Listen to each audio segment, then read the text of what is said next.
Today we've got the White House National Economic Council Director, Brian Deese. Thanks for coming on. Oh, thank you for having me. So the administration has already passed the American Rescue Plan, which was a major victory, massively popular, enjoyed the support of 3/4 of all Americans. Now we're on to infrastructure. Is it possible we're finally going to see Infrastructure Week?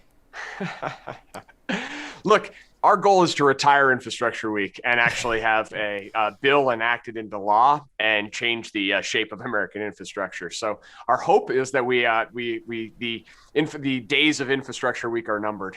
Well, good, because I think we're actually 200 weeks into Infrastructure Week right now. This is the longest week of my life since the week that Donald Trump got elected. So I'm glad to hear that. So like you said, I mean, this is the American Jobs Plan. What are the major elements that the American people should know about? Sure. So the first thing to know about the American Jobs Plan is it is the largest capital investment in American jobs since the Second World War. It's big and bold, but it's also practical. You can think about it in four basic parts. The first is our transportation infrastructure, how we move around. So that's roads, bridges, ports, airports, but also mass transit and rail. The second is the infrastructure of how we live. And this is increasingly important in the 21st century. We got to broaden our definition of infrastructure. This is about water. We want to completely eliminate all lead service lines and pipes. There's 10 million Americans today who get their water through lead pipes, even though we know that the safe level of lead in water is zero. Right. It's also about high-speed internet. High-speed internet is the electricity of the 21st century. 35% of households in rural areas don't have any access to the internet. We're going to change that. We're going to get internet to everybody. And it is about electricity too. We're still going to need a lot of electricity in the 21st century, rebuilding our power infrastructure, making it more resilient so that things like what we saw in Texas don't keep happening, and building more housing too, so more people actually can get into affordable housing. That's piece two. Piece three is the infrastructure of our care economy. For so many families, you can't go to work. You can't be an active participant in today's economy if you're also having to take care of an elderly parent, an adult child with disabilities. The infrastructure of our care economy, and particularly the people who do that work, caring for elderly people, caring for our parents, it's some of the hardest work that people do, principally women of color. We want to invest in those jobs, better paying jobs, more union opportunities. And then lastly is how we create our innovation economy, research and development and manufacturing, trying to address some of the supply chain vulnerabilities we've seen that have come to bear in COVID, whether it's for computer chips that go into anything from cars to computers, and make the biggest investment in R&D since the 1960s, since the space race. So those are the four elements. It's a big capital investment in America, but all stuff that is long overdue. Totally agree, and it's not just me who says that. We've seen polling that 2/3 of Americans support an ambitious infrastructure package. Now, McConnell, and I'm glad you're sitting down for this, McConnell shockingly does not support it. We already know that there's going to be a parade of Republicans whose come to Jesus moment happened on January 20th, and suddenly they're fiscally conservative again. So this is a $2.5 trillion plan. So to get out in front of this, and I don't mean to adopt the Republican framing here, but you know this is going to be their headline, so I'd rather it be accurate. How do we pay for it? Well, so one thing I would say is the support for that set of investments, those infrastructure investments I just described, is really across the board. Governors, mayors, business, labor, Republicans, Democrats have for some significant time been pounding the table and saying now's the time to go big on exactly the kind of infrastructure we're talking about. So we really have broad agreement on the necessity to make this type of investment. So we get to the question then of how we pay for it. The president has a particular view. He thinks that we should make this capital investment in America over about 8 years, and we should pay for it over 15 years by making our corporate tax system fairer and making it more conducive to actually investing in the United States. One of the big problems we have with corporate taxes is that companies have an incentive to shift profits and also shift production outside of the United States to tax havens and other jurisdictions. We passed a law in 2017 that just made matters worse. The typical tax rate that a multinational corporation pays has been cut in half since that tax law. So we'd reform the corporate tax system, generate revenue over 15 years to pay for this. We think that's a fair way to do it. And the president was really clear. That's his idea. He believes we have to make this infrastructure investment. Let's see what other people have. But let's not get caught in the game of saying we can't do big things because we can't pay for them. We've just shown a very common sense way to do it. Right. And I think something else to consider too is the cost of not moving forward with this. I think just this year alone, we spent something in the ballpark of $95 billion in damages from crumbling infrastructure because of, extreme weather events and whatnot. So, the cost for not updating our infrastructure is another element to this that's not just that goes beyond just the cost on paper. We've seen the number of billion-dollar weather events, meaning a weather event that cost more than $1 billion, more than double, 22 just this year alone. And as you say, we spent over $100 billion just in public money to deal with the increased frequency and severity of extreme weather events. That doesn't count the impact on people who lost their lives, lost their homes, lost their livelihoods because of power failures, because of flooding. We're seeing it all over the country, whether it's fires in the West, flooding in the Midwest, hurricanes in the East. And this is the new normal. This is the normal of the climate crisis. And another big reason to invest in this infrastructure is, by the way, we're proposing in both the power sector and the transportation sector, the building blocks of what it's going to mean to transform our economy to the zero carbon economy of the future that the market is already pushing, but we need to build the infrastructure. Just like we built the interstate highway system, we need to build a national network of electric vehicle charging stations so that our industry can actually build those electric vehicles here in the United States. Those can be built by American workers. We can capture the export markets when other countries are moving to electric vehicles. That's the kind of opportunity that we could capture if we make these infrastructure investments now. And by the way, a lot of that was kind of surrendered to China in the last administration by virtue of entrenching our reliance on fossil fuels and putting aside renewables like we saw for the last 4 years with an administration that didn't believe that they were necessary. That surrendered all of those good American jobs to the country that they fearmonger about the most, which is China. And I think Chinese solar companies, for example, completely outnumber those in the U.S. Look, if you look at what China's done over the last 5 years, they are strategically investing in their own infrastructure, high-speed rail, batteries, advanced research. Their investment is going up like this. And the United States is one of the only advanced economies where research as a share of our economy has fallen over the last generation. So we're at a moment where, as the president said yesterday, he believes that this is actually going to be a moment where we face a profound question. Is it democracies or is it autocracies and authoritarian regimes that can deliver for their people? Now, he firmly believes, we believe that democratic government is the answer and we can deliver for the American people. But we have to show them that that's the case. The rescue plan was a big step forward in that respect, but we have a generational opportunity to invest in infrastructure and really show people that these are things that will affect them in their lives. Clean water, access to high-speed internet. We're not talking about, complicated issues. If you don't have high-speed internet in your home, you're sending your kid to a McDonald's parking lot to get on school, to get on remote school right now. Those are things we can fix. That's a big national project we could all get behind. Outside Washington, that's something that has really broad support.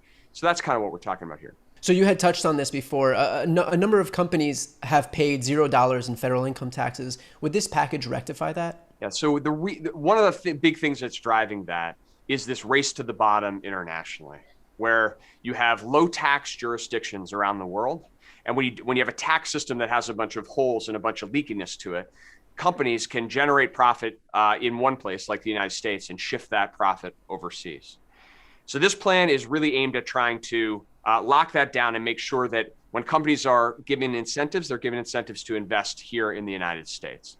So the first thing we would do is we would set the corporate rate at 28%. And just to be clear, that rate would be a lower corporate tax rate than any year since World War II, other than the 4 years since the Trump tax cut. So we're not talking about, doing something unprecedented here, but it would also set a 21% global minimum tax rate so that companies no longer have that incentive to shift profits overseas. Now, the last thing people say is, well, if we do that, then we'll give companies the incentive to just leave the United States altogether, to change their headquarters. This is called a corporate inversion in tax speak. But the other thing we're going to do is we're going to commit to working with our counterparts around the world this year to actually get other countries to adopt minimum tax rates as well. And if they don't, we would penalize the companies who go overseas into those foreign jurisdictions and then try to take tax deductions. So we're going to tighten up those elements. And the good news is if you do that, you also generate revenue that could pay for these types of investments. So we've heard from some progressives like AOC and others that while this package would be unprecedented, that, if this is our once in a generation shot to upgrade our infrastructure, that it doesn't go far enough. So what's the plan to reconcile that moving forward? If you look at the components of the plan, it is bold and it is historic. We recognize that we're going to hear some people are going to say it's not enough. Some people are going to say it's way too much. What we're really looking at is what do we really need? What are the most important capital investments? And then what will they cost? And we don't want to spend any more than it's going to cost to do these things. So we've looked across the power sector, the transportation sector, water, broadband, schools, housing, our care infrastructure. This is our sense of what we think we need to really change the game here. But we're also really open. I mean, what we want to be clear, this is different from the rescue plan in the sense that we want this to the beginning of a conversation with Congress. We want to sit down. We want to learn and listen from people who have looked at these issues closely. And we want to craft a piece of legislation together that will really meet the moment. The one thing the president is uncompromising on is we don't have a lot of time. And so we've talked about trying to get something done by this summer. And part of that is motivated by the fact that, as you mentioned, as we come out of this crisis and start to move toward recovery, our competitors have a significant leg up on us. For the last several years, we have ignored these problems. And so if we don't act now, we may miss our moment. But, we're open to ideas. That's the process. It's going to be a sausage making process. It'll get hard and lots of people will have ideas. We'll get batted all around. But we're, eyes on the prize. At the end of the day, we really want to deliver something important for the American people. Well, that answers my next question too, which was the other side of the aisle. What we do about the Joe Manchins of the party. So yeah, I mean, like you said, it's going to be a process, and everyone's going to have input. So at the end of the day, I would say sorry to interrupt you. No. I would say to that point, it is important that I would note the breadth of the support to do something really big on infrastructure. You look at the left and the center of the Democratic Party. You look at at least the center of the Republican Party. You look at the business community. You look at labor. There really is a lot of focus on how to do something big on infrastructure. But it goes back to your point about Infrastructure Week, right? You've seen that kind of support for some time. Yeah. So we have to stop just talking about it and lionizing how great it would be to upgrade America's infrastructure. Right. Well, let's do it. Yeah, that perfectly put. At the end of the day, when this does pass, I'm sure we'll hear Republicans congratulating themselves for this bill, just like they're taking credit for the American Rescue Plan. Just a few days ago, we had Congressman Madison Cawthorn tweet about the ARP's benefits in his own district, despite the fact that he literally voted against the bill. So do you have any advice for Republicans like Cawthorn who will inevitably do the same when this bill is passed? Look, we want as many Americans as possible to understand just how the American Rescue Plan is delivering benefits for them. So, look,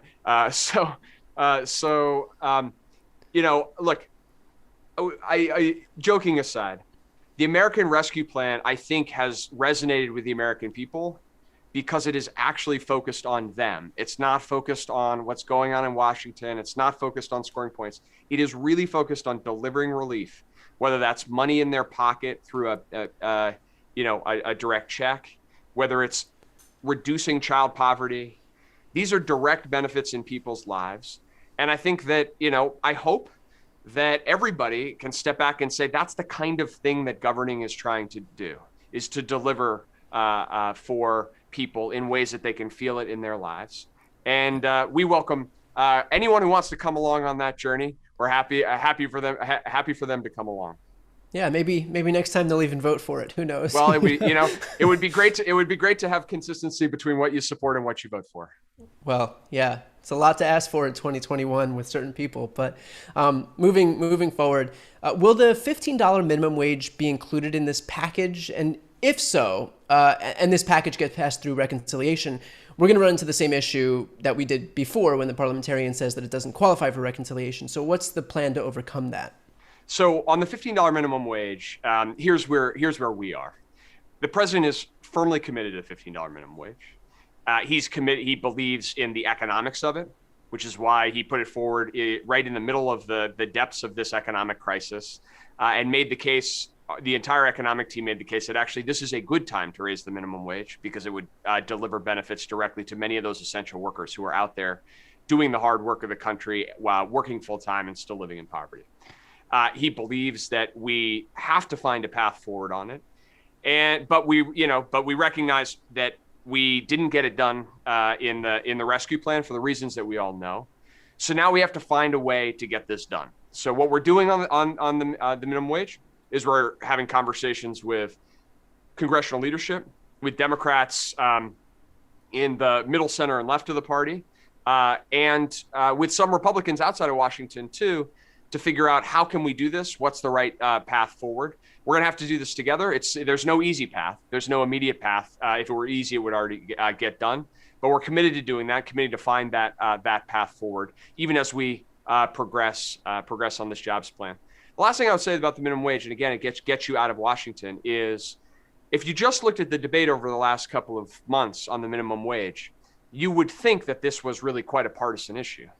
But across the country, you're seeing movement toward passing a $15 minimum wage that Florida. really defies convention. Florida, Yeah. right? And what we're also seeing is that, it doesn't cause. When the minimum wage goes to $15, we have a bunch of natural experiments around the country. We're not seeing, we're not seeing economic cataclysm or anything like that. So I think that the economics and the politics are on our side, but we got to find a path forward. So we've been hearing a lot about high-speed rail. If you look at European countries, their high-speed rail systems are greener, cleaner, faster, more convenient. Would the American Jobs Plan lend itself to the possibility of high-speed rail here? Look, it's definitely an opportunity. There's the largest investment in rail in modern history embedded in this plan. We'd be in trouble if there wasn't, because President Biden is a railroads guy. Yeah. But the focus here is to try to identify where are going to be the highest value investments in rail in this country to actually get to really efficient, low carbon ways of connecting people to the places they need to go. Some of that, I think, will be fixing existing corridors to increase the speed. Some of that may be building new corridors that would look like a high-speed rail. But if you look at the Northeast corridor, for example, the most trafficked rail corridor, there are some common sense investments we could make improving the corridor that could dramatically increase the speeds on existing rail lines. As the president says, there's 3 turns. He knows exactly where they are because he's traveled it so much. But there's 3 turns in the route between New York and Deese. That if you fix those 3 turns, you could double the speed and cut in half the amount of time just on the existing rail. So there's a lot of opportunity. There is a lot of opportunity in rail to figure out how do we get to that efficient, fast, clean rail corridor. And this is a plan that would chart out a path to do that over a course of multiple years. Well, to piggyback off that, the cost for infrastructure in the U.S. is considerably higher than everywhere else in the world. I think the 5 most expensive subway lines in the world are all in New York. American infrastructure could be between 2 and 8 times more expensive than comparable projects in Europe. So aside from getting the money allocated once this bill is actually passed, how is the White House making sure that the money is being spent efficiently? Some of that is through program design. And so, for example, trying to use competitive funding allocation so that you can create a sort of race to the top of people who've got better ideas for design and more efficient design.